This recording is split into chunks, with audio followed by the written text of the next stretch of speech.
In this video, we're going to explore perpendicular lines. Now, a perpendicular line is a line that goes the opposite direction to the original one, and they cut at 90 degrees. So it can't possibly have the same gradient. It must have a different gradient. And in fact, it's got the negative reciprocal gradient of the gradient we have. Now, that's quite a mouthful. Let's have a look at what that means. So the gradient of this particular line is 3. So we're going to call my gradient 1, subscript 1, is equal to 3.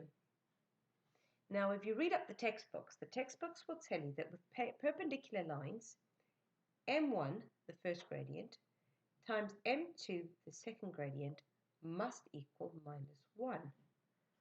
Well, if we rearrange that, then to get my second gradient, I need to do -1 divided by the first gradient. So it's negative and it's the reciprocal. So remember, reciprocal is what happens when you turn a fraction over, you flip it. That's the reciprocal.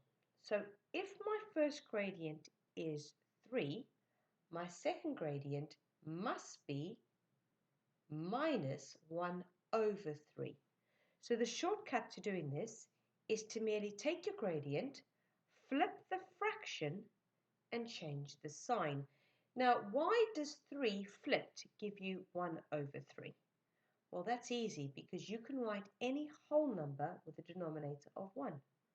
So when I flip 3/1, it becomes 1/3.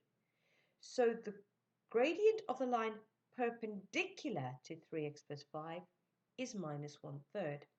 Let's try another one.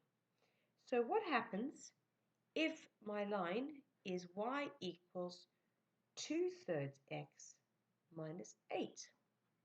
Well, 2/3 is my first gradient.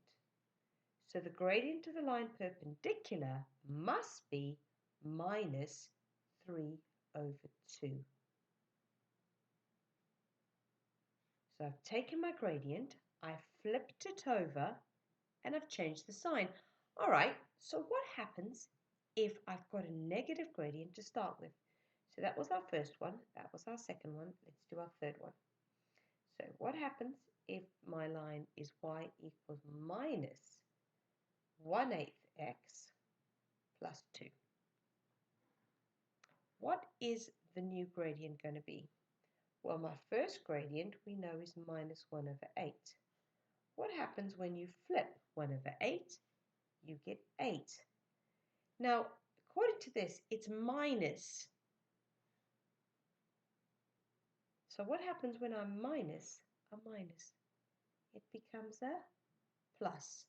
So all you do is you flip the gradient and change the sign. So let's have a look. In the first one, we flip the gradient and change the sign. We flipped the gradient and changed the sign. We flipped the gradient and changed the sign. And that's how we get perpendicular lines. Right, let's have a look now at an example. So we're going to use this kind of thing, like we did last time, to find the equation of a line. So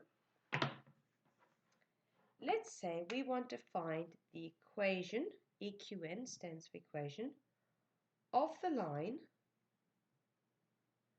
perpendicular to y equals 3x plus 2, passing through